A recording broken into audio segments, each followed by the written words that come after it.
You're listening to the Options Insider Radio Network, the home of the Options Podcast. For more quality options programs, visit theoptionsinsider.com or search for Options Insider Radio Network in your podcast provider of choice. Listeners can also access all of our programming through our mobile app available in the iTunes and Google Play stores. Select programs are also available via live stream at mixlr.com/options-insider. That's mixlr.com/options-insider. Don't forget to follow along with your favorite programs and submit your own questions for the hosts at twitter.com/options, stocktwits.com/options, facebook.com/theoptionsinsider, or via questions at theoptionsinsider.com.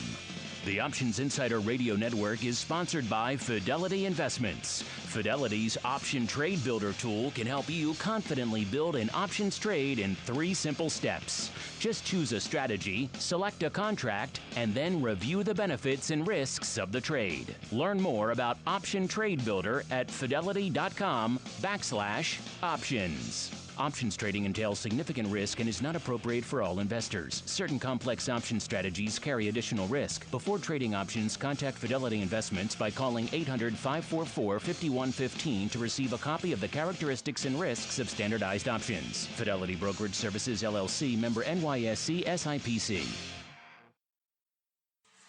Welcome to Volatility Views, the premier program for volatility traders. Each week, we'll take a deep dive into the world of volatility with in-depth analysis, trading activity reviews, strategy breakdowns, cutting-edge education, and much more. We'll also bring you exclusive conversations with the traders, researchers, and asset managers who are reshaping the volatility landscape. If it involves volatility, then you'll find it on Volatility Views.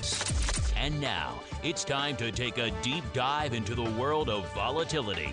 It's time for Volatility Views. All right, everybody. That music means it's time once again to view some volatility. It's just time for Volatility Views, the premier program for volatility traders. My name is Mark Longo, coming at you here a little bit past noon here in the One True Time Zone, a.k.a. the Central Time Zone. Friday, what are we at? The 7th of December here for all of you listening after the fact. Of course, you can always join us live right around this time every Friday via the old Mixlr link, so you can grab it, set it and forget it in your player of choice, or grab it on social media. It's available there. And of course, however you listen live after the fact, hit us up. Questions, comments, insights, pearls of wisdom. We do indeed enjoy hearing from you guys, seeing what you have on your mind, what you're trading, what your questions may be. It's always fun stuff when we probe the minds of our listeners. And helping me do just that, help me do a little probing of the old mind today. We are joined by the greasiest of meatballs, Mr. Mark Sebastian from OptionPit.com by way of Carmen Line Capital. Mr. Meatball, welcome back to the program, sir. Hey, how are ya? I am good. How are you? Well, I'm just kind of enjoying this huge rally we've got going on today. You know, it's been nothing but free money from the internet here for the longs. I'm super impressed. Nothing make money making free, placing free classified ads, right? That's how you make the money these days. Just right? One tiny little ad that makes $10. There you go. Placing tiny classified ads. Speaking of probing the minds of the listeners, I know we had you guys playing along in our crystal ball contest. What was the last show? And we had some great ones, including some bullseyes, Mr. Meatball. Hopefully you've reached out to those folks. And one of those guys was Australian or something. One of those guys was Australian or something. So if you can't get something to Australia, maybe we'll figure out like something digital for him or something. No, I can. That shouldn't be a huge deal. We can make that. We can figure that good, because he was very concerned he would not get a book, and I was like, "You'll get something. Don't worry."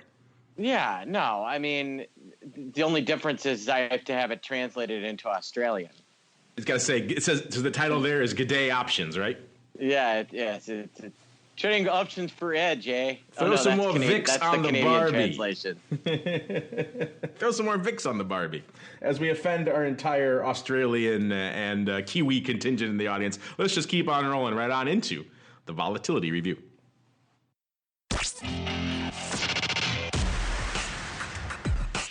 It's time to break down the latest developments in the volatility trading world. It's time for the Volatility Review.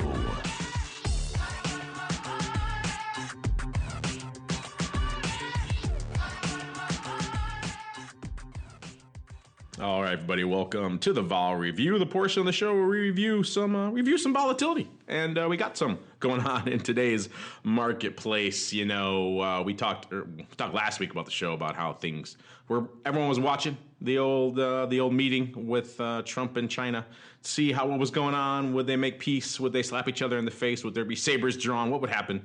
And it seemed like initially there was détente in the trade war, and the markets liked it. We had explosive upside in the marketplace, and then since then a lot's happened, and we've kind of gone back the other way, pretty much given up all of that upside, and probably a little bit extra at this point here. As we're talking, most of the major indices are off pretty firmly into the red, not quite 2% unless you're talking NASDAQ territory. That one was a little bit, that got down to like close to 2.5% or so, but yeah, well off 1% now for both the S&P and the old Dow. If you want green, you can look at a couple of spots. You got gold up strong today, up about 9 handles out there in gold land, so about 0.75% out there. Also oil, everyone was waiting, watching, seeing what was going on with the big OPEC meeting. If you listened to Twifo yesterday, we were talking about how they kind of punted. They were supposed to have their decision yesterday. They decided, let's wait a day. That usually was a sign. A lot of people were worried they wouldn't get the cuts they wanted. They actually got the cut and a little bit then some, it sounds like. So crude off to the races, a little bit up about 4.5% out there in WTI, right around the 53, almost 54 handle right now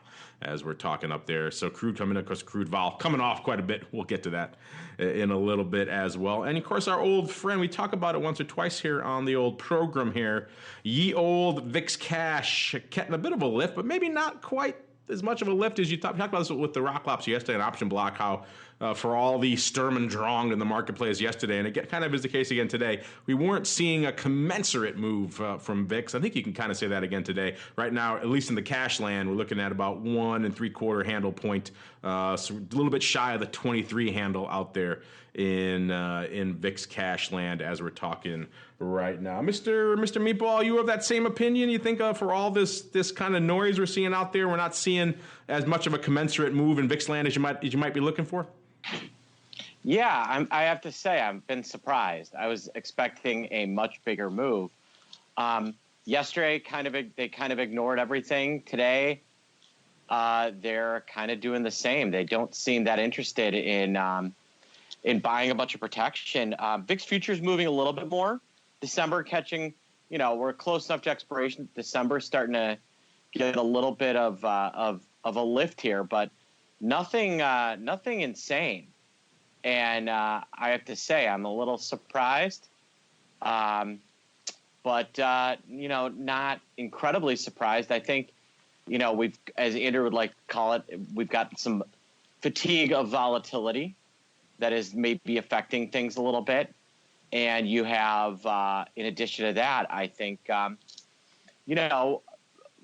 lot of this seems not investment-based and very much algo-based. It doesn't really seem to have a lot of, there doesn't seem to be a lot to it, if that makes sense.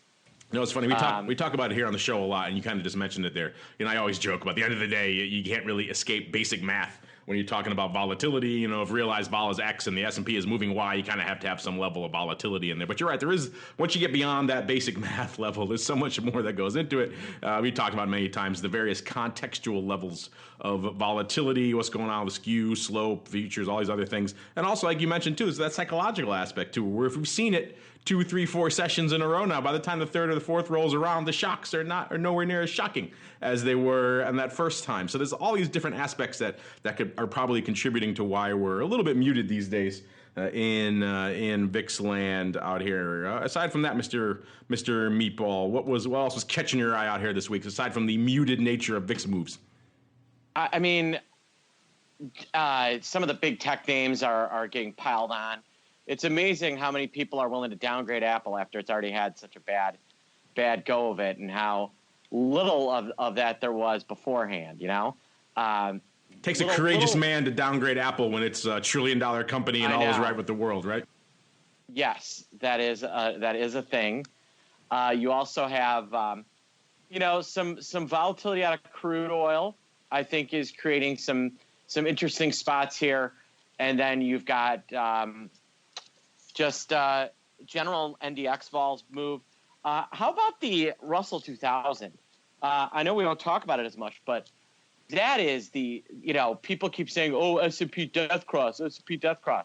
You want to see that S&P death cross? If I hear that again, I'm going to smash my screens. Holy bananas. The death cross. I love these names. They sound so dramatic. I know. You got to pay attention to it. It's a death cross, right? It must be meaningful then. It's not just a boring old Fibonacci. It's a death cross. Then you have to pay attention. The 50-day crossed under the 200-day. We're screwed. The market is toast. That's what that means, right? That's what they tell me. It means death is approaching for all of us immediately, post haste, right after the show. Correct. We're all toast. Hopefully you have all your affairs in order. But yeah, I've seen so much death cross talk now that it's just it's kind of like quad witching, all that kind of stuff pops up. Oh my God, quad witching. It sounds so scary. Death cross. I put that in the same camp. Max pain. All these things that sound really much more impressive than they end up being. But you're right. It's been an interesting week. Muted responses, perhaps, on the vol space.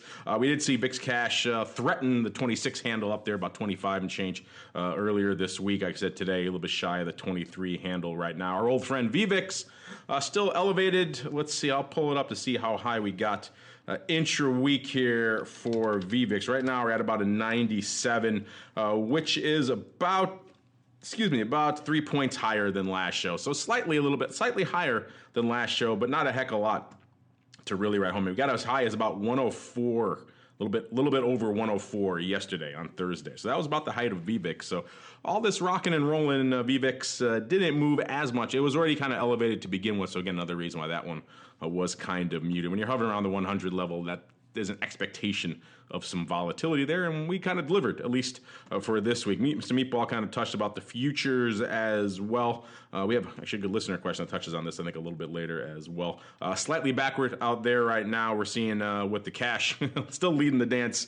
Coming into showtime, it's come off a little bit now. Coming into showtime was about 1.2 point discount from the front month to the cash, and about almost 2 handles, about 1.9 handles from the second month future out there to the cash. So again, the cash being richer than those two. And then that front month future is kind of backward, but then it kind of goes, and again, that's still pretty backward for the first, for all the first few. So yeah, we are firmly in the backward territory. But we do have an, I think, interesting listener question to ponder on that a little bit later. Speaking of futures, Mr. Meatball, I was looking at the numbers coming out from OCC. And a spoiler, they were pretty good across the board, except for futures. We'll break down the full numbers on Option Block on Monday. Didn't have a chance yesterday. Too much going on in the marketplace yesterday to talk OCC numbers. But really quickly, you'd assume November, a lot was going on in November. Midterms, return of volatility, all that kind of good stuff. And you think that would be reflected in the volume we saw out there on the future side. But OCC reporting their numbers for November. They cleared 8.3 million futures contracts in November. That's down 23.2% from November of 2017. Now, you can read that a couple of different ways. Maybe November 2017 was a rockin' and rollin' month, but it's still disappointing to that overall trend of post-February, post-VIX Apocalypse. The VIX futures ecosystem really has not recovered, and that's a lion's share of what OCC is clearing on the futures side.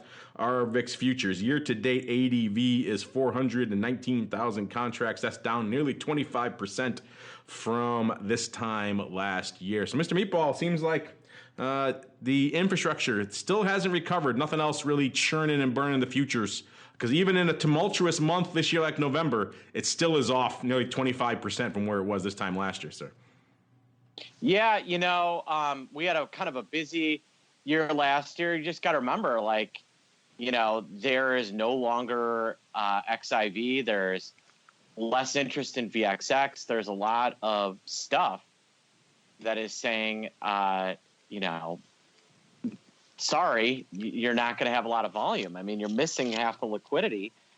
And, as of far as the last year or two, I mean, when VIX futures really haven't done that great of a job of hedging you last couple of times around.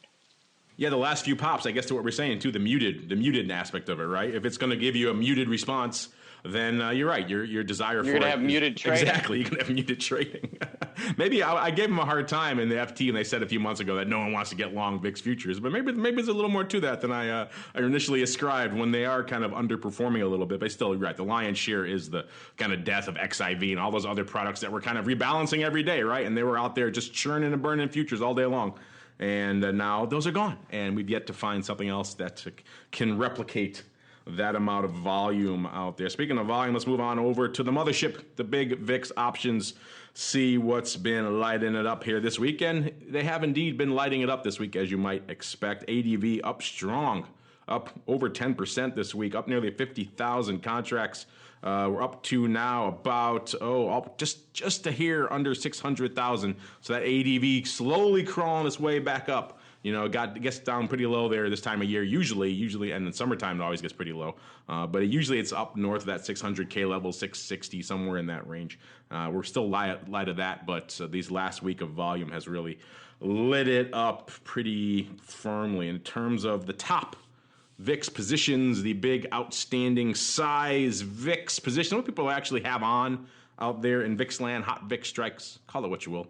Mr. Meatball likes to go backwards. So let's go backwards. Let's go from number 10 up to number 1, our top 10 hot VIX strikes. Let's start with the DEIS. The DEIS 17 calls are in at the top 10, number 10, with about 151,000 open there. Number 9, the DEIS 47 halves. Talked about these before. A lot of interplay between the DEIS and Feb 37 halves as well. And the 47 halves still open to the tune of 157,000. Number 8, the DEIS 18 puts. The first put on our list from the downside, at least. 18 puts there, 181,000. Number 7, the DEIS 16 put. Second put on our list here. 187,000 open there. The number 6, the DEIS 20 calls. $1.89 open there. Number 5, the DEIS 35 is $1.96. Also $1.96 open of the DEIS 37 halves. So maybe a little bit of verticals going on there as well. But our old friend, the Feb 37 halves, taking up the number 3 spot with just about exactly 200,000 contracts open there. Number 2, our old friend, the DEIS 30s, still rearing their ugly heads there. 237,000 open there. Number 1 with the bullet, Mr. Meatball. I know you haven't looked. I will be on your honor, sir. If you had to guess right now, what's the big open contract in VIX land? What would you think? What's your spidey sense telling you? The what was it? The 15s the last time? I will neither confirm nor deny. 15 puts? It may have been those, yes. Yeah, I think that could be it. I think you also are going to see some increased interest in some of the ones that had, I think the quarters and the 30s are going to be a little more popular. Although I have to say, I continue to see lots of people selling these VIX options, not buying them. The majority of my board today was sales, not buys, which surprised me, right? Yeah, that is interesting. That, in this environment. More of this, they're not afraid stuff. It's a lot of what's the worst that's going to happen, I guess. I mean,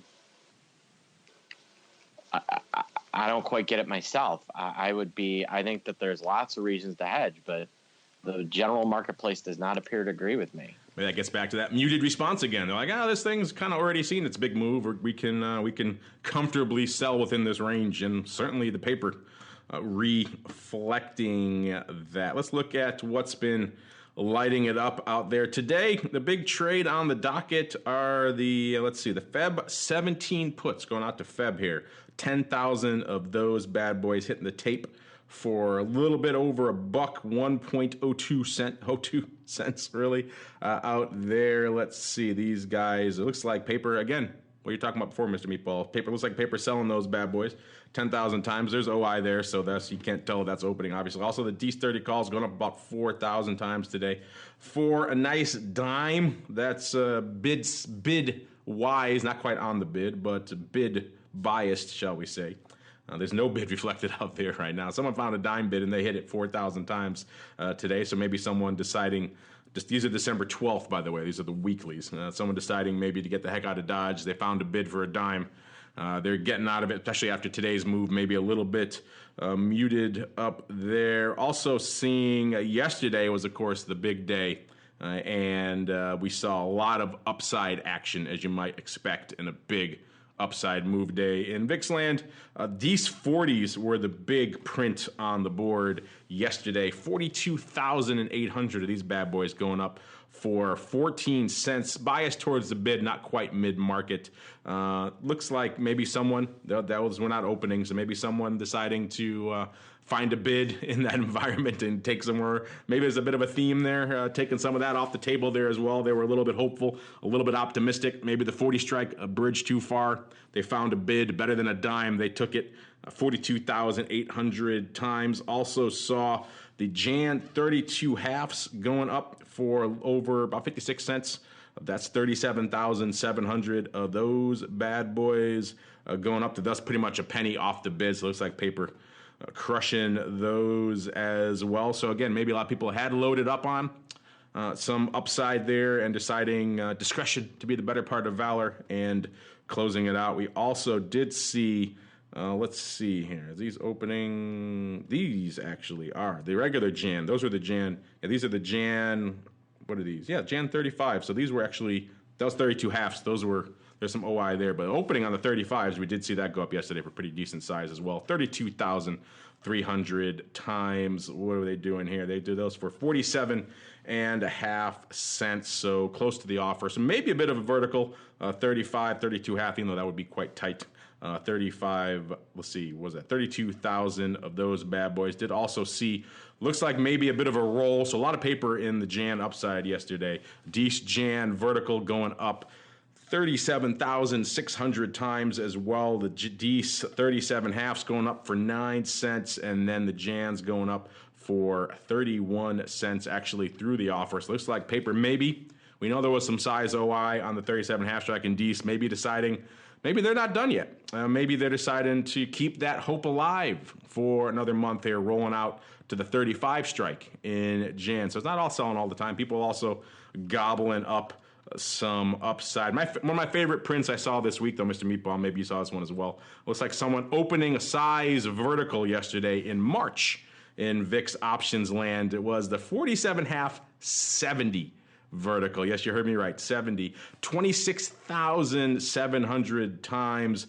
Looks like paper buying that bad boy for 25 cents. They found a 15-cent bid, Mr. Meatball, for the 70s. And looks like they hit it. So if that's the case, more power to this guy. They did indeed buy this, and they found someone to pay 15 cents for those 70s. If that's the case, and this guy took off nearly half the cost of his spread or half the cost of those 47 halves by finding someone to pay 15 cents for the 70s, then more power to this guy. If we blow through 70, I don't think this guy's going to be feeling any pain on this one. What do you think of that one? 47 half, 70 vertical, Mr. Meatball, for 25 cents. Finding someone to pay 15 cents for those bad boys. As I recall, these might have been done as two separate orders.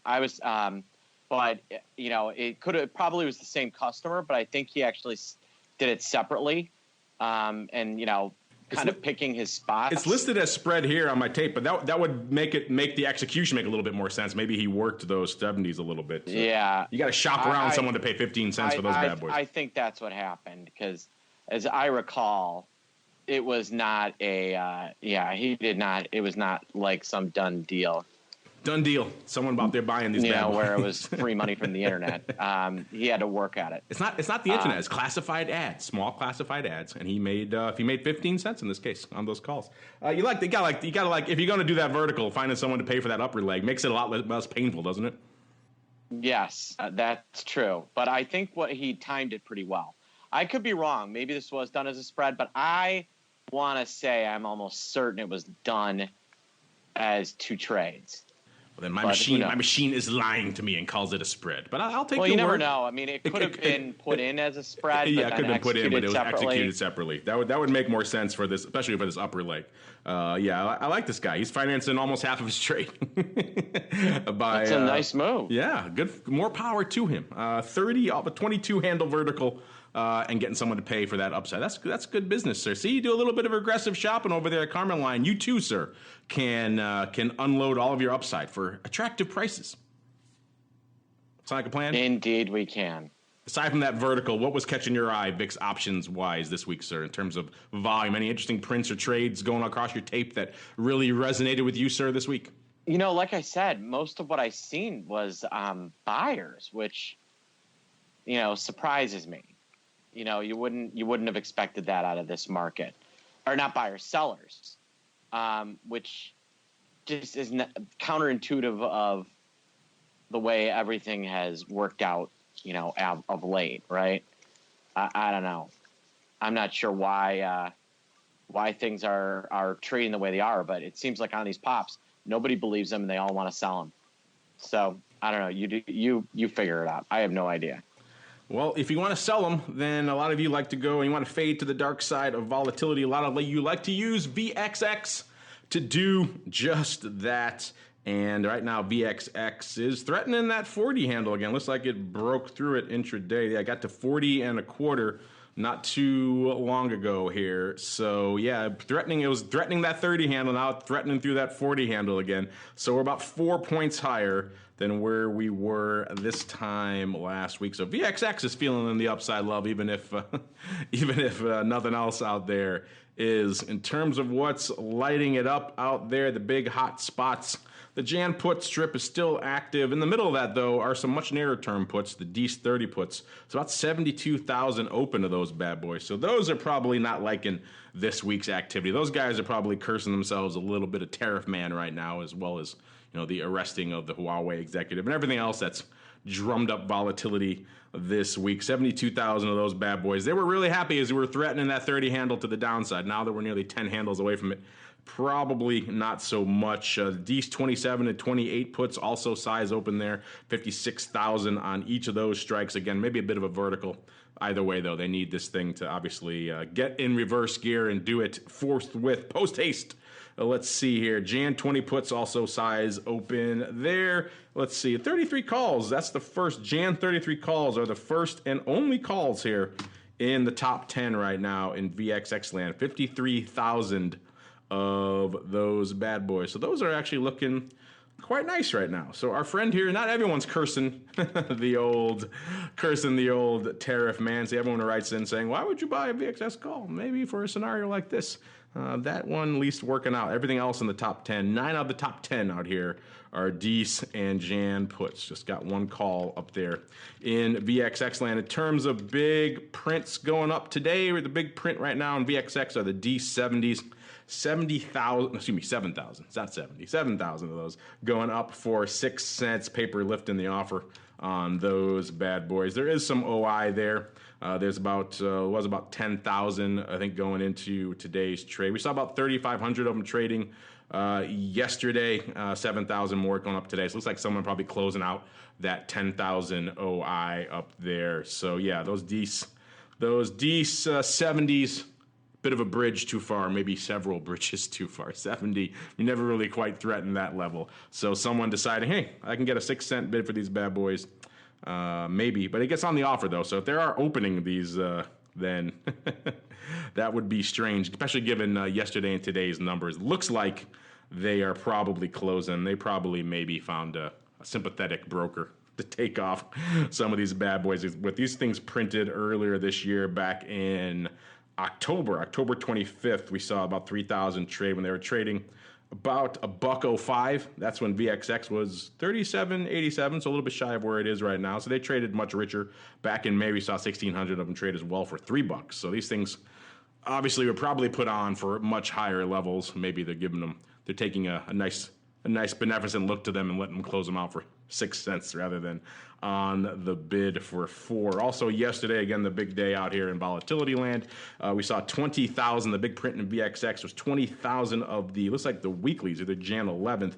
50 calls going up for $1.16 above the open, so above the offer, I should say. So yeah, the offer was 111 at the time. These went up for $1.16. They went up late, so again, take that with a bit of a grain of salt, but still, and this is opening paper as well. So it looks like perhaps some opening weekly call paper here in VXX yesterday. Maybe caught up in the tizzy, the furor of upside and volatility. Someone decided to open up some size here on the 50s again for $1.16. Also saw what looked like a put spread when you pull a ratio put spread, but you could pull all the legs together. Looks like it's more closer to 1-to-1. A Jan put spread. The Jan 27.29 put spread going up initially 18,000 by 10,000 times, but then another 10,000 went in. So pretty much 1-to-1, about 20,000 times. The Jan 27.22 put spread. Looks like paper probably 27.29 put spread. Looks like paper probably buying that. I would think so. Doing that for about 12 cents there, 20,000 times. So interesting stuff. Not giving themselves a lot of room to run on the downside, but also taking off about half the cost of their trade. So a little bit of a bonus there for them as well. Not to be done, though, on the upside. We did see more upside printing yesterday as well. The DEES 44.50 vertical going up 8,000 times for a whopping 25 cents. It's like paper bought that bad boy as well. 8,000 times going through the offer for the DEES 44s, and then managing to find a bid for the DEES 50s out there. Getting a whole 3 cents for them. Not quite as attractive as the March VIX vertical, but still interesting stuff. So there are calls to play afoot over here in VXX land. You kind of have to dig a little bit for them as well. Mr. Meatball, anything catching your eye out there in VXX land this week, sir? Nothing specific, but we definitely have seen a lot of near dated trading. A lot of that big trade was interesting, but just the people wonder, why do you buy this thing, and you can see how it can work. I think people have got themselves so used to the concept of VXX is garbage, they don't realize that, yes, there is a time where it can make sense to own it. And we're in one of those periods of time. You're in one of those periods right now. What do you guys got anything rocking in VXX and Carmel? I know you do a lot of VXX trading there. What's your go-to right now?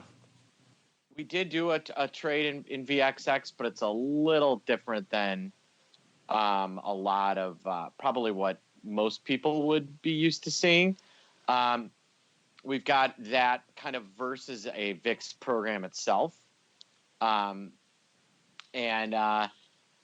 we've got some short VXX versus some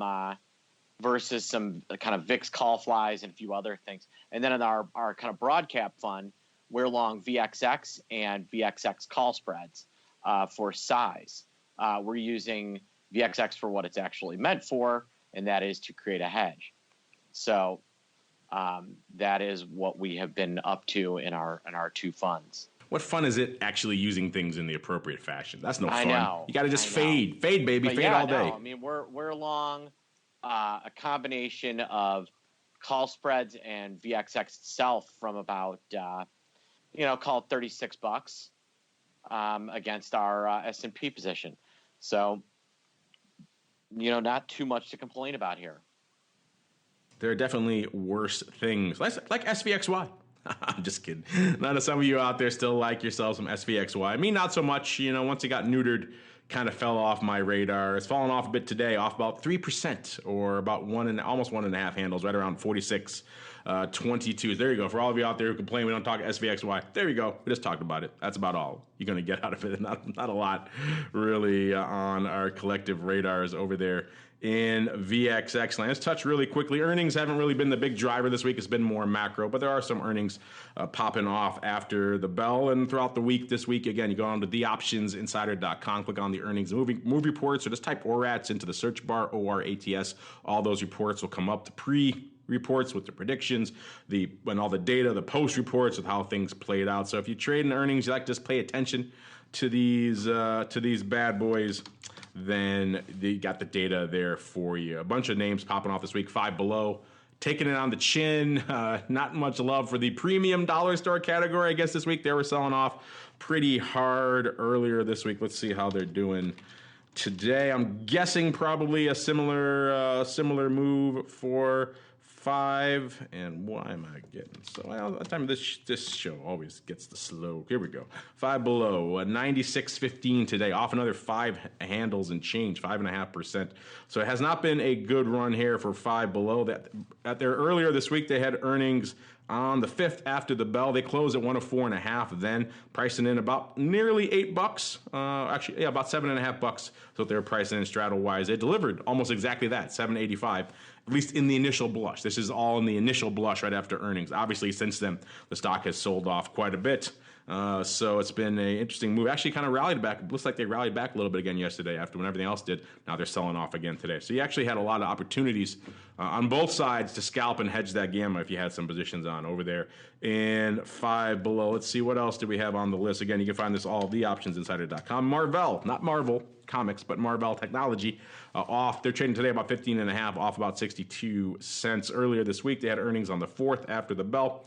They closed in right about here, about 15.5, and they were pricing in nearly $1, and they delivered pretty much about 17 cents. So, and they're pretty much unched right now too. So it looks like that wasn't, you didn't get a lot for it. Was not the most volatile of names, but what you got and you sold, you pretty much kept. So that's kind of what you want in the premium harvesting game. So if you are so inclined and you lean that way, it looks like it worked out pretty well for you. A bunch of other names here. You can look at the whole list yourself. They cover a wide array, many hundreds of tickers over there. You can go find all that good stuff for yourself, theoptionsinsider.com, or head on over to orats.com, orats.com, and they will get you hooked up over there as well. And speaking of things that are going on today, of course, the other big story, in addition to all the Sturm und Drang with China and the trade war, is, of course, OPEC and crude. If you listened to Twifo yesterday, you know we had a big discussion about that. You know, crude vol has been quite elevated for some time, for the last week or two, as, of course, we're going into this big event. You can treat it in many ways. It's very analogous to what we were just talking about,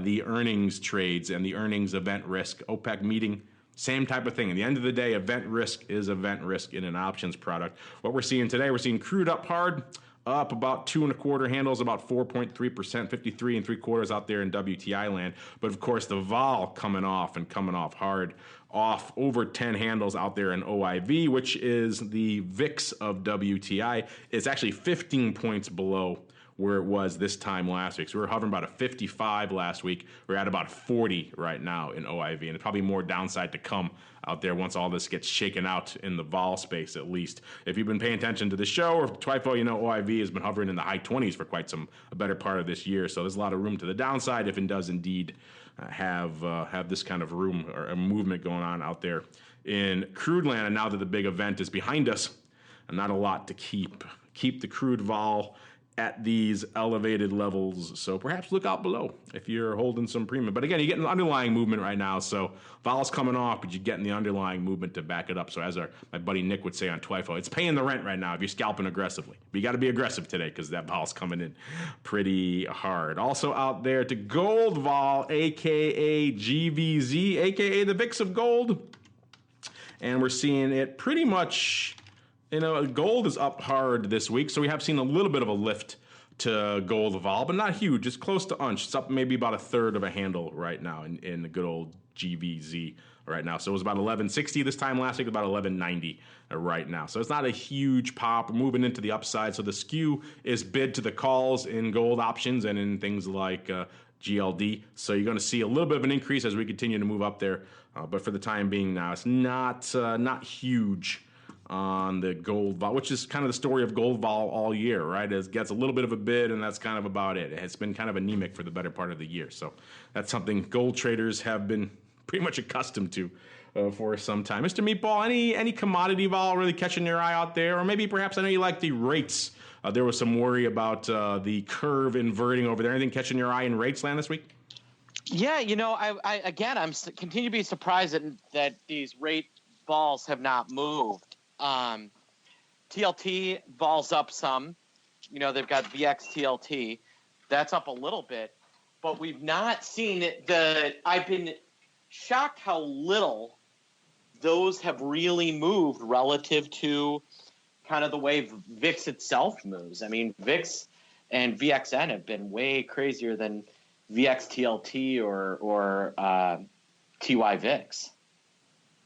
Yeah, for a while there, rates were the place to go, right, for volatility, and they were certainly delivering a lot of volatility in the equity space. Right now, not so much, at least for the time being. But what is seeing a lot of movement out there, and it's happening again today. We haven't had a chance to talk a lot of crypto on this show, but it's It's been feeling the heat of late. We found this article someone sent in from investing.com, I believe it was, which is pretty much what everyone kind of knows that, but they actually crunched the numbers for 3/4 of all major crypto products are off nearly 90% from their all-time highs of last year. Everyone knows Bitcoin feeling the heat. When they cranked this article out, Bitcoin was at 3873. That was 81% off its $20,000 highs. Right now, it's actually looking at the CME Bitcoin future. It's at 3175, off another 425 handles. So this thing is just getting annihilated. So it is pretty much in that 90% camp now with just about everything else. So yeah, man, how nice would it have been, Mr. Meatball? How nice would it have been to have an option or two on the ride down from 20,000 to 3,000, sir? You there? Did we lose you? Uh-oh, looks like Mr. Meatball having some connectivity issues. We'll get it. I think it's just a crypto talk. We spooked Can you hear him. me now? Now I can hear you. Yeah. You would have loved. Believe it or not, I was muted. Oh wow! You mute yourself. I did. Who is this person? I know. Look at me trying not to be disruptive in the middle of the podcast. I know. It's if you knew how shocked Mark was that I'm speechless, which is hard. Yeah, it wouldn't be so bad, would it? I'd take it. Yeah, it's been a weird thing. People keep asking us, like, they raced out the gate to list the futures. Why no options? Your guess at this point is good as mine. Some of the sell-off maybe has something to do with it now, but the future's still doing decent paper. The CME contract doing about 5,000 contracts today, so that's a 5x coin. That's 25,000 coins changing. That's not small potatoes. No, but obviously it trades all day. They were hoping for more trading. What this has done is given guys the ability to short the physical and go long the future, and or the other way around, and actually be able to arbitrage between exchanges, to be able to do all kinds of fun stuff. So it's been while people thought, oh, now that there's futures it's going to go straight to the roof, it actually allowed for the shorts, the fundamental people, I think, in a lot of ways to do more, not less, and made it easier. In many ways, you could argue the downfall of the product. Yeah, a lot of people said that, going into it, that it's kind of a bit of a roach motel, which is why it rallied up so hard. If you had size positions, you could not get out of them. Most of the major venues had limits on how much you could sell in a given day, so you could not get out, hence the rally. Once the futures came along, you're right, the opposite. Still, you had to have some iron cojones, shall we say, to be shorting this all from 20,000. Plus, it wasn't a cheap way to do it. These futures are 1-to-1. If you sold this all the way down, you worked for your 17 grand per contract. No, but having the futures allowed for someone to hedge and do some other things that you would not have been able to do prior to that. You could sell the physical and buy the future.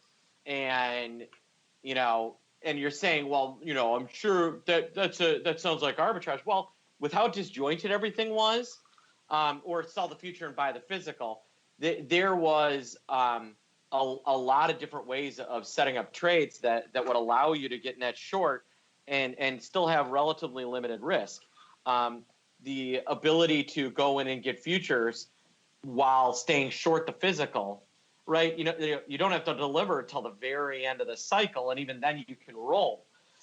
Does allow for a completely different type of trade. Yeah, you're right, and I think that definitely opened up a lot of people's eyes, and they've been trading. Talking to some guys who've been trading it out there, and they like even though it's 1-to-1 on these contracts, not so much margin relief on these things. But it's been interesting to watch a lot of the other coins out there feeling that same heat. It is mostly Bitcoin in terms of volume, about 2/3 or 3/4 of the crypto volume is still Bitcoin, but all the other Bitcoins also pretty much off about 90% from their highs. XRP, aka Ripple. At the time this was written, it was at 34. It's actually about 29 cents now, so it's below. It's about down about 95% from its high of $3.84. That was in January of this year.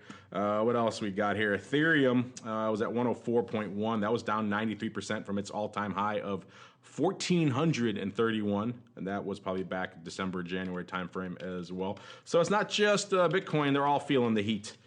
which is interesting. Again, we're going to have, a lot of you have been asking if we're going to have more crypto content. Yeah, some of that's coming. We were hoping to have it on live now, but it's probably going to start in the beginning of the new year, just in time for all things crypto to get even more crazy. So we'll be having some more content aimed at that space soon. In the meantime, though, let's get to some of your other comments and questions. It's time to open up our volatility voicemail. It's time to share your thoughts and opinions with your fellow volatility traders. It's time to check the volatility voicemail. Make your voice heard by dialing 779-669-4VOL. Posting a comment on the optionsinsider.com, sending an email to questions@theoptionsinsider.com, or posting your questions to twitter.com/options. or facebook.com/theoptionsinsider.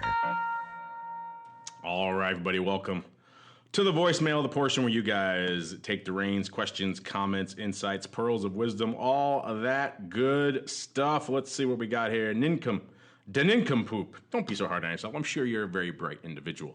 But the DaNincompoop says, are the futures really backward if it's just the cash that's... So we had this exact conversation last week, Mr. Meatball, as you recall. Because people often say, oh, it's backward, but it's really just the cash that's bid, and the futures are in their normal contango structure. This week, it's not the case. This week, the futures are actually backward as well. But you're right. You know, if it's just the cash that's super elevated, because we know the cash can kind of do its own dance. It goes all over the freaking place. If the futures are still in the normal contango, then no, technically the futures are not. Even though they often get lumped together. Sometimes we even do it on the show if we're just rushing through here really quickly. We'll say they're backward, but it's really just the cash. So yeah, if it's the futures... I don't know, Mr. Meatball, do you call it backward when the cash is above the futures, even the futures are in pure contango? No. I usually say it's got to be. I usually say it has to be, you know, the futures, not the cash itself. You know, the futures are the actual tradable asset, and they're what really delivers. And are what mattered. So my answer would be no. It's got to be the futures, not the cash. Got to be the futures. Ophir, our buddy Ophir has been on the show before. Gottlieb, he's got his new little he's trying to replace Yahoo Finance. I haven't checked it out for myself yet, but it sounds pretty interesting. He tweeted this in actually the option block yesterday, but this makes sense for today as well. He sent over the chart of VIX. Looks like it's a Fibonacci type chart with the 50, 10-day, 200-day moving averages and how they're all kind of trending up to where VIX at the time when he wrote it, sent it in, was at 2410, and he was saying if this was a stock and it had this chart, I would be very bullish. But he said, you know, it's VIX, so there you go. And that's totally true. You know, if this was a stock chart, you'd be like, you'd be stroking your chin saying, what's going on with this thing? But we all know VIX is its own beast. Fundamentals, fundamentals not so much, but technicals. Fundamentals is another story, but technicals don't tend to play by the same rules of engagement when you're talking about all things volatility. But yeah, still an interesting chart worth pondering, even if it doesn't really mean the same thing in the volatility space. Mr. Meatball, we have a lot of questions on this. Probably let's do a quick rundown for our listener. This one comes from Charles Pierce. Mr. Pierce wants to know, when does VXX make the official transition, the official switch over to VXX B? So Mr. Meatball, maybe enlighten our listeners, answer his question obviously, but also maybe do a quick overview of what the heck he's even talking. What is this VX? We talked about it before. Maybe it's coming up, so we probably should address it again. Yes, VXX is a credit instrument technically. It is not an actual equity, and so you're actually trading the value of a credit derivative when you trade VXX. So what you're looking at here is a credit instrument that's going to be basically come due on January 30th, and that will be when everything's kind of over with, and that is what he's discussing. So come January 31st, I believe, VXX B will then become VXX. Yeah, so maybe people might assume it's options expiration, but that is not indeed the case. It's by the calendar, by the end of the month. So yeah, it's not going to switch over once the Jan options go off the board. But good question there. We got our buddy Mr. Brandt in chat there. He says he bought VIX 4-day straddle for $2.95 and he likes this trade a lot. These tiny duration VIX straddles are consistently cheap. Interesting. I'll have to look at those in the VIX weeklies and see. He also says he got out of his snap short puts for a profit. The magic of selling secured puts at a high IV. I'm glad to hear that. I was kind of worried. I know you've been hitting those snap puts pretty hard. Let's see where snap is right now. I know you were hitting the 7 strike and it blew through. 588. So that could have left a mark, but I'm glad to hear you you made it out unscathed. Actually, with a profit. Well done, sir. Mr. Meatball, what do you think about these very short duration? What do you think about 4-day and like short duration straddles like that in VIX? You ever sling those? I mean, I've heard of people slinging them. I think that I think that is a low probability trade. You never know. Things could work. Obviously, in this case, he correctly predicted that there would be some elevated volatility. I was looking. The one thing I would say is, I was looking at, when VVIX was in the 80s, I was saying to myself, maybe it's time to go long something here, and I kind of wish I had and I didn't.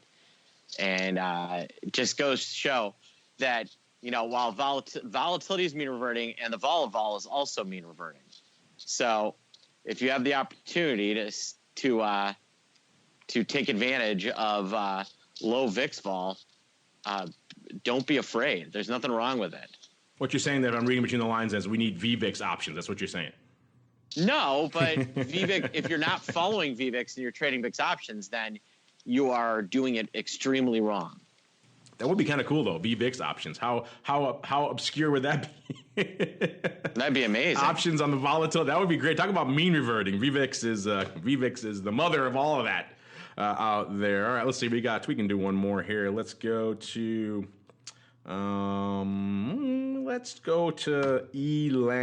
I think he's trying to be Elanc. He's trying to be cool. But he's Elanc 3.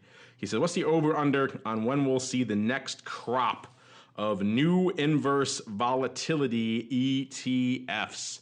I'm going to take the over and go way, way out. I don't think we're going to see any of those again anytime soon. Just given when we're coming up on a year almost from the wreckage of the initial wipeout. So we got about a year under our belts, but I don't see the regulators being super enthused about approving it. That's one of the reasons why the crypto options have kind of been delayed, is they're kind of cracking down on. There have been people that actually have been out there, they're hardy souls, applying for inverse crypto products out there, which in the wake of all the inverse volatility stuff and all the heat on crypto, now you're taking the heat on inverse and the heat on anything inverse is getting double heat. And on top of it, anything crypto is getting double heat, and you're putting it together to apply for a product to the SEC. Guess what? You're not getting approved. So yeah, they've been trying that on crypto now. It has not been working. It doesn't seem like there's any real movement on getting excited to go back to the well for all things inverse. I'm going to go out and say we're not going to see one again. Definitely not for, I'd say not for 2019. I don't know, Mr. Meatball, you more optimistic? You think someone's going to try their hand at more inverse vol products sometime next year? Or you think it's going to be a while? I don't think so. I think the XIB guys hated it. The SVXY guys almost went out of business because of it. What big bank is going to sit there and say, I got a great idea. Let's create a product that almost blew up a ton of clients and almost put a mutual fund out of business. Yeah. I wonder why they wouldn't want to do that. Let's race to get back in that business. There's not a lot of people clamoring for that. You got this product that's kind of got an innate time bomb in it. It's just ticking there. And eventually it's going to go off. It's just a question of how you deal with that in the process. And people did not deal with it extraordinarily well earlier this year. Hence all the wreckage is there. All right.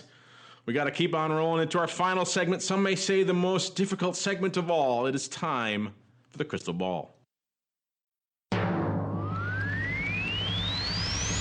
It's time to peer into the future and reveal what the volatility gods hold in store. It's time to look into the crystal ball. All right, everybody. Welcome to the crystal ball, the portion of the show where we attempt to divine what those ever elusive volatility gods hold in store for the coming week And yeah, spoiler alert, we didn't do a great job this week. We thought, we were right at the beginning of the week, and we kind of did put that caveat in there. If all goes well with China and the U.S. over the weekend, it seemed like vol is going to go away. But if Trump steps in there and does something crazy, like slaps a guy in the face, then that's all bets are off. And that's kind of what he did, metaphorically at least, when he arrested a big leader of a Chinese company and also came back in tweeting about how he's tariff man again. So that kind of combo of a 1-2 punch is what sent us spiraling off into this other direction. We were both markedly lower, me a little bit less lower than the meatball, but nothing to crow about. Meatball was at 1649. So a good 6 handles and change low. I was exactly 5 handles below. We're at about 22.65 right now. I was at 17.65 here. So I was 5 handles off. So a mere 5 handles on this one. So yeah, not our most shining of moments, Mr. Meatballs. And we didn't get a chance to run a poll this week, so I don't know if any listeners. We had the big one last week. A lot of you guys played. A lot of you guys voted. But guys, winning fabulous prizes. I'm glad to see that. Even you across the pond, shall we say, winning prizes there. So we're happy to see that. But yeah, not so much on the accuracy this week. So Mr. Meatball, I will be charitable. I'll be the charitable host. Would you like to go first, or would you prefer for me to go first, sir? Tell you what, Mark, why don't you be my guest since you're so polite? I had a feeling you might want me to go first. Usually I like that. This is one of those weeks where I'm like, do I have to go first? All right, so here we are, right about 22.60 or so in VIX Cash land right now. We are seeing, of course, the post-tariff man, post-arrest kind of thing. It doesn't seem like we're seeing a huge amount of détente on the screen, hence the big sell-off in the market and the big rally, or somewhat muted rally and volatility this week. All this a long way around to talking myself into what the heck I'm going to go on for next week. I'm still liking my direction. I think maybe the scope of my move was what was a little bit off. So I'm going to go, here's what I'm going to do. I'm going to say a handle higher than where I was last. I'm going to say 1865. So coming off to the downside, but not quite as aggressive, only a mere 4 handles below where we are. I feel like I'm not, trust me, I promise, listen, I'm not playing the reverse Russell where I'm just always short. He was always long, I'm always short. There is a method to my madness here, but I'm feeling downside. But if you have a contrary opinion, Mr. Meatball, I would be open to at least hearing it. I'm going to shock everybody. I'm going to shock everybody. If you say higher, I'm going to hang up on you right now because I don't know who you are 23. Anymore. What? 23. What? 23. You are channeling Russell. We had Russell on the network again yesterday. You obviously heard it, and now you're channeling him. That's what you're doing. You know what? I'm sick of guessing with my book. I gotta guess against my book now. See if that works. Something's got to work here. Color me surprised. First, Mr. Meatball's muting himself, being a diligent co-host. Then he's guessing higher. Who is this person in my Vol Views co-host seat this week? So we got a nice gulf, nice chasm in our prognostication here this week, listeners. I'm at 1865 on the downside, and the Meatball taking all that extra time to go up to 23. So a 4 handle and 4.35 handle chasm between me. There's a lot of room in the middle there, listeners, so hit us up. Give us your thoughts. Maybe we'll put another official poll together, have you guys play along with us. But a lot of fun. I could see a lot of arguments for a lot of different vol levels next week, and you know what? There's a lot of merit to all of them. So this is one of those question mark weeks. Speaking of next week, we may have a little bit of change in our time. I'm not sure if I'm going to be able to do our normal time next week. Doesn't look like it is right now. So we may have some adjustments to our Vol View schedule next week. Stay tuned for that. But before we go, Mr. Meatball, if I'm intrigued by your VIX book, by what you're doing at Carmen Line, maybe I just want to learn a thing or two about VIX. Where should I go? What should I do, sir? Hey, go to Carmen Line, if you're interested in a smarter way of being long the market, Carmen Line Capital, feel free to reach out to me, Mark at CarmenLineCapital.com. Or alternatively, you can feel free to go to Option Pit and learn all about VIX. We have all sorts of stuff in our courses. You too can learn about VVIX and how to use it as an indicator for your trading and all sorts of fun stuff. OptionPit.com. You want to sling some capital head on over to Carmen. That's Carmen with a K, listeners. CarmenLine.com to get yourself hooked up there. And on behalf of the Meatball and everyone else out there, we love you all. Downloading, streaming, subscribing, asking questions, playing along in our contests. We love and appreciate each of you. You are all shining stars to us. And we'll see you hopefully sometime next week for some more volatility views. Until then, have a good weekend. Volatility Views is brought to you by Cboe. Cboe is one of the world's largest exchange holding companies, and we're inspired every day to innovate some of the industry's most powerful products, technology, and solutions. We're the industry's leading force driving access to global markets. A better trading experience and powerful data and analytics to inform better strategies. We're committed to engineering new ways to help our customers realize their potential and navigate the marketplace of tomorrow, today. Visit Cboe.com. That's CBOE.com to learn more about our expanded offerings.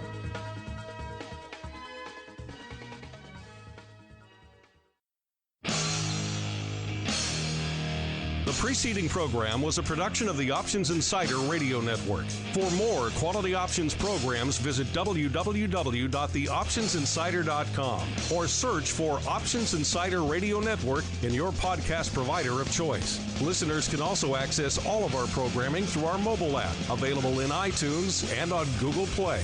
Don't forget to follow along with your favorite programs and submit your own questions for the hosts at twitter.com/options, facebook.com/theoptionsinsider, or via questions at theoptionsinsider.com.